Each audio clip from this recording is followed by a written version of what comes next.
북이스라엘이 하나님의 심판 선언을 받은 네 번째 이유는, 또 네 번째 죄는 불의한 제도입니다. 하나님께서는 하나님의 나라, 하나님의 백성이 되기를 원하셨고, 또 율법을 통해서 제도를 만들어 주셨습니다. 그것이 없다면 자기들 나름대로의 어떤 제도나 또는 규칙이 크게 문제가 안 될 수도 있습니다. 적당한 선에서 도의를 벗어난 극악한 죄가 아니라면 하나님께서 그것에 대해서 크게 이렇게 심판을 선언하지 않으실 것입니다. 하지만 이미 그들은 율법을 받았고 하나님이 만드신 이 제도 규칙이 있습니다. 그런데도 그것을 어기고 자기들 마음대로 자신들의 이익에 따라서 하나님의 제도를 무시하고 자기들 임의대로 나라를 세워갔다라고 하는 점에서, 특별히 죄악의 길을 걸었다라고 하는 점에서 하나님의 준엄한 심판을 받게 됩니다. 지금까지 하나님께서 일곱 나라들, 심지어는 유다까지도 하나님께서 그들을 심판하실 때 그 도시에 불을 내리겠다라고 말씀을 하셨습니다. 그런데 마지막 여덟 번째 북이스라엘에 대해서만 하나님이 불을 내리시는 것이 아니라 직접 하나님께서 그들을 심판하시겠다라고 선언하신다는 점이 특별합니다. 과거 하나님께서는 이스라엘을 위해 싸우셨지만 이제는 그들이 싸움의 대상이 되고 그들을 짓누르시겠다라고 말씀합니다. 이 짓누르다라고 하는 표현은 사실 우리에게는 좀 생소한 단어일 수 있고, 또 아모스서에서만 등장하는 좀 강한 표현인데요. 포도주를 만들 때 이 포도 열매를 그들이 그 집에 방 한 칸 정도 이 포도주 틀을 만들어요. 그러니까 좀 이렇게 기울게 만들고 포도주 열매를 방 안 가득히 쌓아놓고 위에 줄을 이렇게 쭉 만들어 놓고 줄을 잡고 밑에를 밟습니다. 이 포도 열매를 계속 다니면서 밟으면 이것이 이제 짓눌려서 이것이 밑으로 포도주가 밑으로 만들어지는 거죠. 이렇게 발로 짓밟다라고 하는 이 단어와 함께 등장하는 단어가 짓누르다라고 하는 단어입니다. 농부 또는 그 포도 열매의 주인이 이 포도주를 만들어낼 때 이 포도 열매를 어떠한 마음으로 밟겠습니까? 세게, 남김없이 이 포도 열매의 즙을 만들어내겠다라는 마음으로 힘있게 포도 열매를 밟을 겁니다. 마찬가지로 하나님께서 이스라엘을 이렇게 마치 포도주를 짓밟듯이, 포도 열매를 짓밟듯이 북이스라엘을 짓밟겠다라고 하는 말씀을 주시고, 특별히 이 소선지서에 또는 대선지서 쪽에 가면 하나님의 심판을 추수와 관련되어서 많이 연관시켜 설명을 합니다. 아모스서도 8장에 가면 이 추수와 관련된 하나님의 심판을 말씀하시고, 특별히 지진을 통해서 심판하실 것을 아모스서 1장이나 4장, 6장, 8장, 9장에서 계속해서 지진으로 하나님이 심판하신다라고 하는 것을 강조합니다. 그렇게 보면 이 하나님의 짓밟다라고 하는 표현은 단순한 포도 열매를 밟는 것을 넘어서서 전쟁의 이미지로 확산해서 진군에 오는 적군으로 인한 참혹한 전쟁의 상황을 묘사하고 있다라고 보여집니다. 이토록 하나님이 크게 진노하시는 것은 들어도 깨닫지 못하는, 회개하라고 말씀하심에도 전혀 깨닫지 못하는 완악함에 있습니다. 그래서 이스라엘의 멸망은 이 불의한 제도라고 말씀을 드렸지만, 불의한 제도에 대한 하나님의 회개 촉구가 이번이 처음이 아니라 이 아모스 선지자뿐만이 아니라 다른 호세아나 또는 스가랴나 이 비슷한 시기에 등장하는 선지자들을 통해서 계속해서 말씀하고 있어요. 문제는 그 말씀, 그 심판의 선언에 대한 말씀을 귀담아 듣지 않는다는 겁니다. 흘려들었고 하나님을 무시하는 그들의 모습이 이렇게 잔혹한 심판을 통해서 하나님은 살아계시다는 것과 그리고 하나님의 말씀을 거역한 것에 대한 결과를 후손들에게, 이 말씀을 읽는 자들에게 남겨주기를 원한다는 겁니다.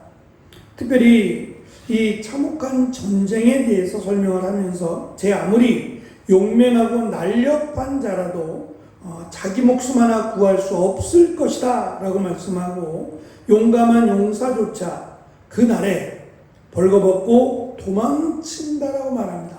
얼마나 맹렬한지, 얼마나 그 전쟁이 참혹한지, 옷이 벗겨지는 것도 모르고 벗겨지는 것도 모르고 이 용사가 그토록 도망친다라는 겁니다. 문제는 피할 수 없다라는 점이에요. 이제껏 이스라엘의 역사 가운데 보여주셨던 하나님의 심판은 피할 수 없습니다.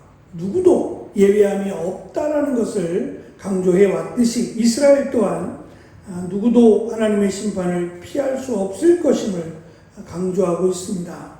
특별히 이 강력한 하나님의 심판 앞에서 왜 이스라엘은 이렇게, 북이스라엘에게는 이처럼 가혹한 하나님의 심판을 말씀하시는가를 생각해 본다면, 그것은 이스라엘이 앞에서 설명한 것처럼 하나님의 그토록 큰 은혜를, 아모리 족속을 무너뜨리시고 또 출애굽시켜 주시고 또 하나님께서 그들과 함께 하신, 또 나시린을 보내주시고 선지자를 보내주신 끝없는 하나님의 은혜, 그것을 무시한 결과라고 하는 것을 강조합니다. 하나님의 율법을 받았고 또한 그 율법이 그들에게 있다라는 것을 그들이 기억하지 못하고 그것을 외면한 결과라는 것을 말씀합니다.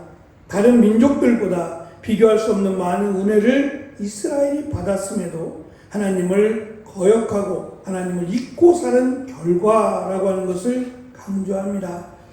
하나님의 말씀을 받았고 하나님의 은혜를 받았다는 것은 그만한 은혜에 대한 대가를 지불해야 된다라는 것을 강조합니다. 은혜를 받은 자는 은혜를 받은 만큼 은혜를 베풀어야 되는 거죠. 그것이 은혜 받은 자의 마땅한 모습임을 강조합니다. 이러한 혹독한 하나님의 심판은 그날이라고 하는 날을 지칭하고, 그날은 일반적으로 여호와의 날이라고 불려지는 총체적인 심판의 날을 가리킵니다. 우리도 그 날이 올 것입니다.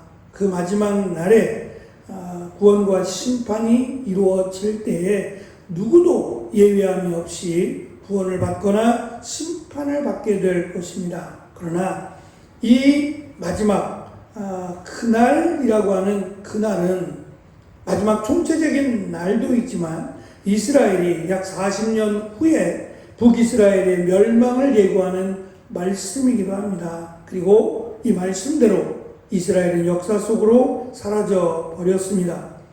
하나님의 공의로운 심판은 이렇게 하나님의 말씀을 거역하고 불의하게 행하는 자들을 향해 이루어졌습니다. 그렇다면 마지막 말씀드린 그 마지막 총체적인 날에 하나님의 심판과 구원이 있을 것이지만 그것 말고도 계속해서 그 날이라고 말씀하는 심판의 날들은 있을 거라는 겁니다. 우리가 살아있을 때 하나님의 심판을 받을 수도 있고 또 그 심판이 이 멸망이라고 하는 심판이 사실은 끝이 아닙니다. 멸망이라고 하는 것은 나라의 멸망이지 그 개인적인 삶의 끝이 아닐 수도 있습니다. 왜냐하면 유다나 북이스라엘 마찬가지로 나라는 멸망하지만 남은 자들이 있었어요.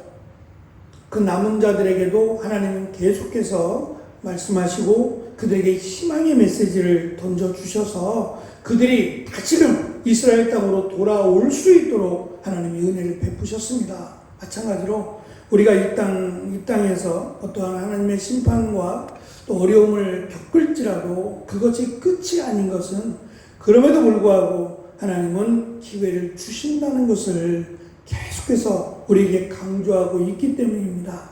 이 은혜가, 이 구원의 은혜라고 할 수 있는 이 은혜를 붙잡으면 비록 이 땅에서의 어떠한 마지막이 될지라도 하나님은 구원을 주신다라는 것을 이 아모스서를 통해서도 우리에게 강조하고 있습니다. 우리의 마음이 화인 맞은 자처럼 굳어지고 깨닫지 못하는 어리석음이 없도록 내가 은혜 받은 만큼 그 은혜를 나누어주고 그 은혜를 삶으로 드러내는 것이 하나님께서 우리에게 원하시는 뜻이다라고 하는 것을 우리가 기억하고 받은 은혜, 그 받은 은혜에 합당한 우리의 삶을 살아가기 위해서 우리의 마음이 더욱더 하나님의 말씀을 받기에 부족하지 않는 그러한 순전한 또는 순수한 우리의 마음이 될 수 있도록 말씀을 듣고 깨닫고 그 말씀대로 행함이 있는 귀한 은혜가 있는 또한 오늘 하루가 되어지시기를 축원합니다. 기도하겠습니다.